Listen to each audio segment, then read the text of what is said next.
Italian Football Podcast. Okay, let's move on to Inter now. So, Inter, of course, Champions League finalists last season, twice in 3 years. Unfortunately, it ended in probably a night that every Inter fan, of course, will want to forget. The fixtures for Inter are, well, it's two halves, really.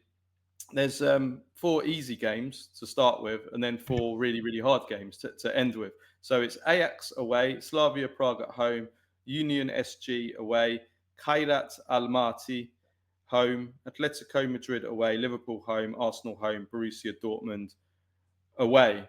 So it's the Inter should win their first 4 games comfortably, get up to 12 points, get through, and then it's up to trying to get 4 points from the last 4 games in order to try and finish in the top 8 like they did last season, right?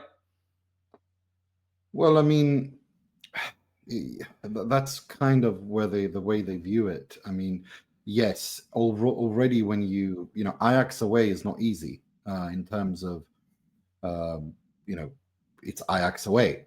But yes, the quality on the pitch, regardless of who's the manager, does dictate that the pressure is on from the first minute. They have to beat Ajax, Slavia Prague, Union, and Kairat Almaty in 12 points, and then they're in the top 24.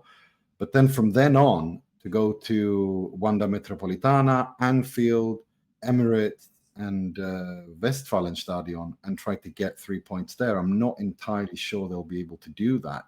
Maybe 1 or 2 draws, but other than that, I don't expect them to be able to win any of those games. I mean, maybe a Liverpool, maybe a Borussia Dortmund away, but we've seen Borussia Dortmund these past few years. They're not easy. They're no pushovers. They're no mugs by any stretch of the imagination. So this is a difficult draw. It really is. Yeah. I remember having the same argument with an Inter fan friend last season about this, and I argued then it's always better to get 4 easy games and then 4 ridiculously hard games than get, let's say, 1 easy game and then like 5 like medium teams and then 2 tough teams or something like that, because if you're in bad form or you're playing badly or you can suddenly be under a lot of pressure to get through, and every game there's no pushover. So I actually think it's quite a good draw. As long as Inter beat the teams at the start, I think it puts them in a good position and takes the pressure off them that they can then go for that top 8 again. So I actually think it's a decent draw. It would have been worse if it was the other way around. Like the fixtures, if they'd had those first 4 fixtures first, then yes, I would say, oh my God, then they're under pressure. But I think they should be. I think they'll definitely be fine to finish in the top 24. I think there's no. Yeah, that's fair. I think that's fair. 24 for sure, but it's whether or not they can finish in the top 8, and I'm not entirely sure they can. Yeah, we'll see. As for the squad, I mean, again, I'm not going to read out the squad, but there's only one player that's been left out, and that is Thomas Palacios, who seemed to refuse a transfer to every single club this summer. Probable 11, right? Probable 11 is going to go up on your screen. Nima, do you want to tell everyone what you think the probable 11 is and where the kind of ballotages are between the kind of like the first choice 11? It's going to be a 3-5-2. Sorry. Well, that's what we expect, but now already there's reports that Chivu's considering a back 4, and which is very worrying. But yeah, 3-5-2 is what we expect.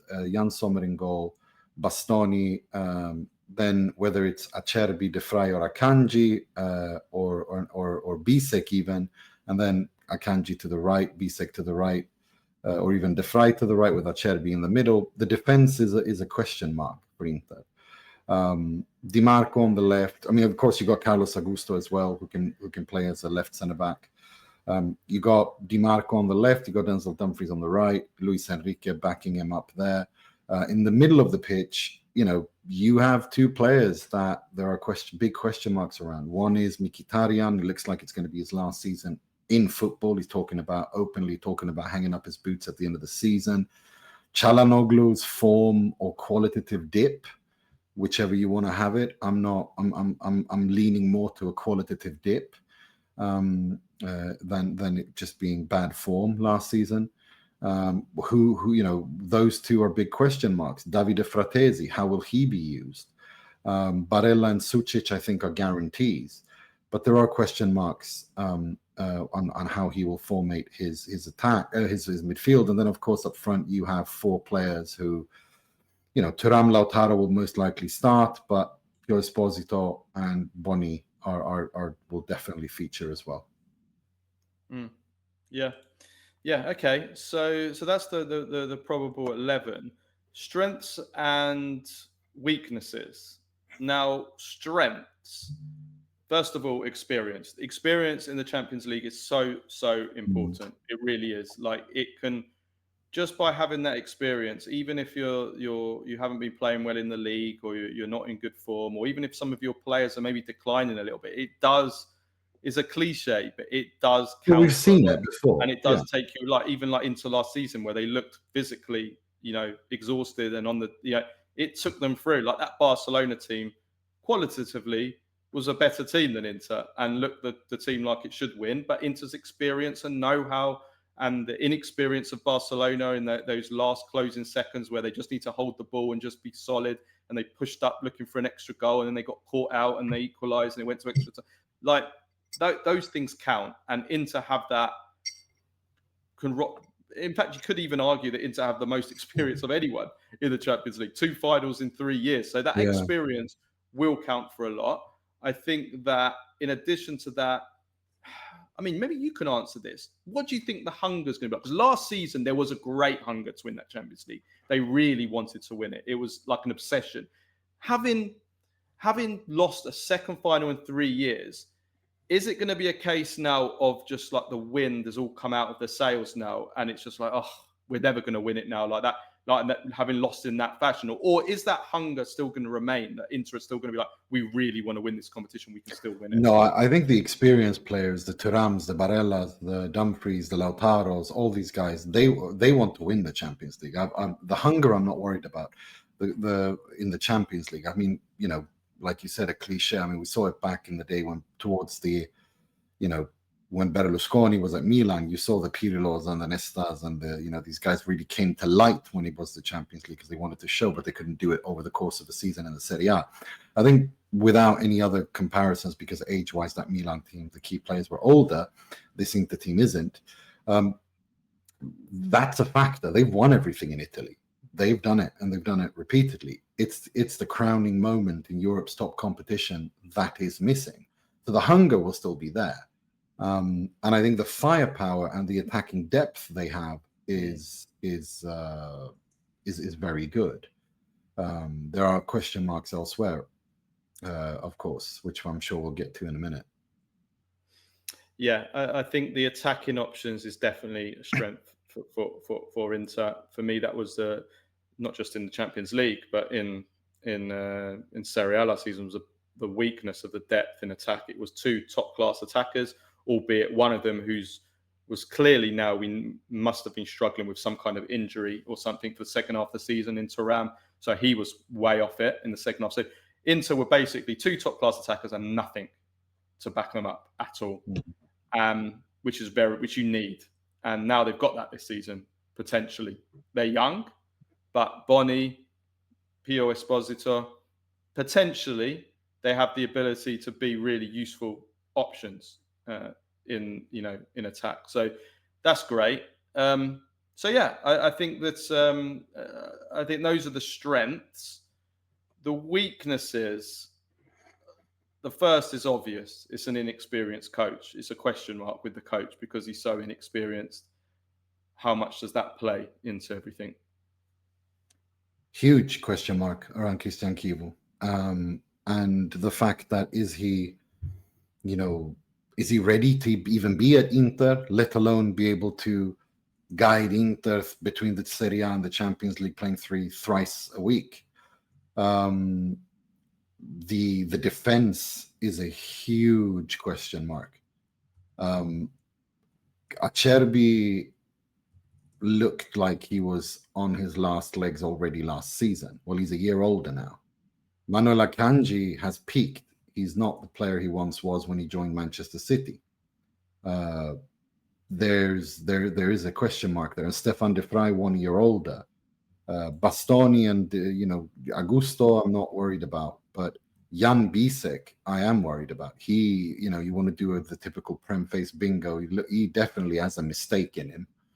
Like every time you watch him play, he's got a mistake in him. But can he take that step that he was unable to do last season? Can he do that and surprise people? Chivu's, if one thing we do know about Chivu is that he's good with young players. So there is that. I think then those are the main weaknesses for me. Yeah, the defense. I mean, I guess we've spoken about the defense there already. Definitely, we saw at the end of last season how many goals Inter shipped in the closing stages of the season when they played against top teams. And yes, some of that could have been down to tiredness, exhaustion, too many games. But it's also down to the fact that it's an aging defence. It's a defence that is getting slower, that can't cope with as well with the fast pace of some of these top European teams, Premier League teams, Barcelona, PSG in the final, that play at a different speed. As one of the, I remember which Inter player was it that said in the final that PSG were playing at a different speed to them. So that is a worry, the defence, and also the lack of dribblers and lack of pace in the Inter team in general, which is something that has been addressed ever so slightly with like the signings of Boni, for example, Luis Enrique, even though he's probably not the best player. But, I think at the beginning of the market, it seemed like this was something that Inter wanted to address. You could see strategically they wanted to address this issue that they had of a lack of pace and lack of dribblers. And that's why they also went after Lookman, somebody that was physically had the ability to beat his man. But then they didn't continue it through the market. And as we are now at the beginning of the season, I still think that there's not enough pace throughout the team and there's not enough dribblers, enough players that can eliminate their man in this Inter team. Maybe, I guess it's also down to the system. Wingers. I mean, that's the system. Okay, they've got a different system. But having wingers, I think it's a useful weapon to have if you want to change around, if you want to move, tweak to a different system, have a plan B, go with play wingers. Inter don't have that ability to do that. It doesn't necessarily mean that it has to be an issue, but I think it's good to have that option. I mean, Napoli have that option, for example. Even Juventus have that option. They can go to a winger system if they want to in a game. They need to change. So I think that I think Inter are still lacking some certain attributes and qualities in the team collectively and among their individuals. And I think that can stop them being, let's say, the complete team.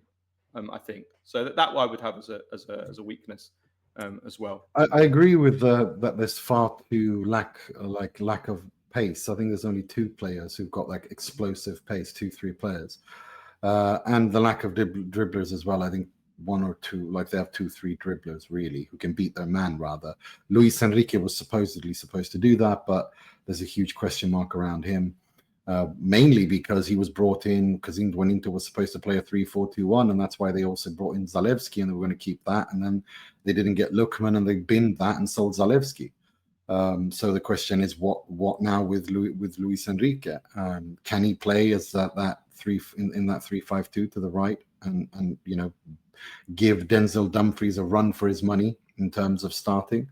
Will Denzel Dumfries be able to be as decisive as he's been under Inzaghi? Because again, it's not just the one of the weaknesses is not just the inexperienced coach. It's the fact that Simone Inzaghi, Antonio Conte, Luciano Spalletti were system coaches who got the best out of the players available to them.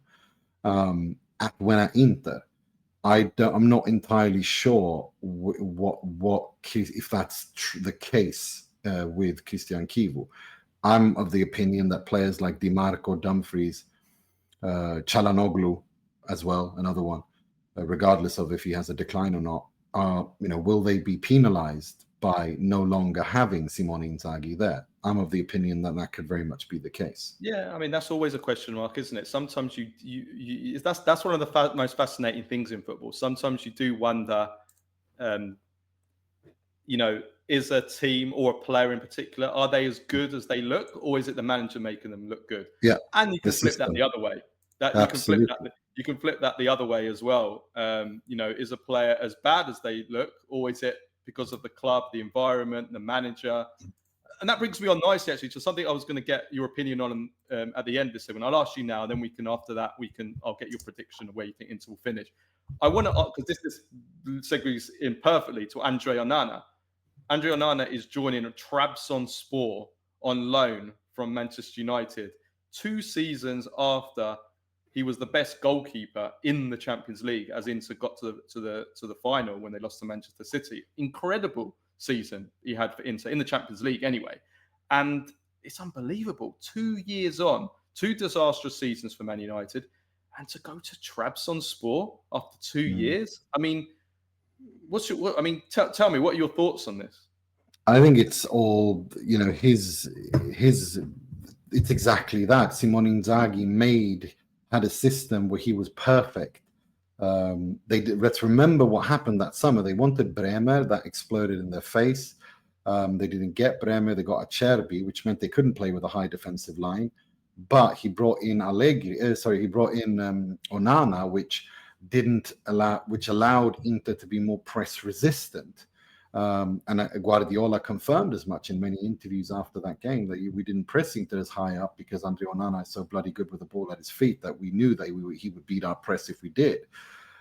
So I think as in terms of shot stoppers go, Onana is decent, but I think it was the Inzaghi system that got the best out of him. And let's remember that season was also when Acerbi was really at his career best, again, in the Inzaghi system. Di Marco, another one. So I think is Onana, okay, you said it from the Inter side. Is Onana as bad as we've seen at Manchester United? No. Because he's not the only, let's be honest, Onana is not the only player at Manchester United who's been a complete flop, but elsewhere has been fantastic. Onana was fantastic at Inter, flop at United. Scott McTominay was good at United. I'm not saying he was bad, but at Napoli, he's been absolutely phenomenal. And there are other examples as well of players from Manchester United in recent years who have they've just died. They've just gone to United and they've completely died. Well, it's not just players; it's also managers. Louis van Gaal, Erik ten Hag, Jose Mourinho. Amorim now. Yeah, Amorim. It can't only be the managers. It can't only be the players. There is something's foul in the land of in the house of Man United, and I don't think it's just the players or the managers. I think it's something else more than that. And I think so. For me, I think it's poison there. Something's poison there. Something poison. They need like the curse of Benfica, where they prayed on. They prayed. Eusebio prayed at the grave of Bela Gutmann, the old Benfica coach, who supposedly put a curse on Benfica that they would never win. They would never. I think it was always going to be difficult when Ferguson left, an iconic, and he was a institution at Manchester United. But the manner in which this was handled, his exit, was handled very poorly. Not just by the club. I think Roy Keane, even though him and Sir Alex don't get along, I do think Roy Keane made a really good point about how Sir Alex Ferguson always said he did what's best for Manchester United. Well, is that actually really true? I'm not sure that the manner in which he left, where he picked his successor, was the right thing to do. There's lots of things to say that I think that Fergie did not exactly leave his predecessor with a big chance. But then after Moyes was sacked and Mourinho was brought in and they finished second and they won a couple of trophies, the problem in Man United was much more deeper than that. There was no structure. There was nothing in place. And I think we've seen that since. It's just player after player after manager. It's a mess. And this is where we are now. Yeah. Yeah, so it's incredible where Onana, what's happened to him. So let's get a prediction of Inter then. Where are they going to finish this season? I don't even think they make the quarterfinals. I'm going to be honest with you. I think they reached around a 16 and they're not, and then they're going to play a seeded team and then that's it. I think they'll get to the 24. I think they should finish 9, 10, 11, somewhere like that. So they get seeded and then they should be able to see off whoever, depending on the draw. But after that, I don't see them doing that. Not as long as Cristian Chivu was there. I'm sorry, but I just don't think he has what it takes. To take Inter in a Champions League, hangover after last season, and the ghost of Inzaghi, Conte, Spalletti kind of hovering over the club, and there's so many question marks around Inter. I don't think that Chivu can do it, and I don't think he's been given the tools to do it either. I really want to accentuate this. This isn't criticism of Chivu at all. This is criticism of Marotta and the people who hired Cristian Chivu. So I think round of 16, maybe quarterfinal, but that would be almost an overachievement if you ask me. Given I think last 16 or quarterfinal for me. I think maximum quarterfinal. Yeah, I can't. Listen. There's always a possibility with a good draw that you can go and a bit of luck. So you never say never. But I think that realistically, I think 9 times out of 10 if they played this season, I think maximum quarterfinal between last 16 and quarterfinal is where I see Inter going this season.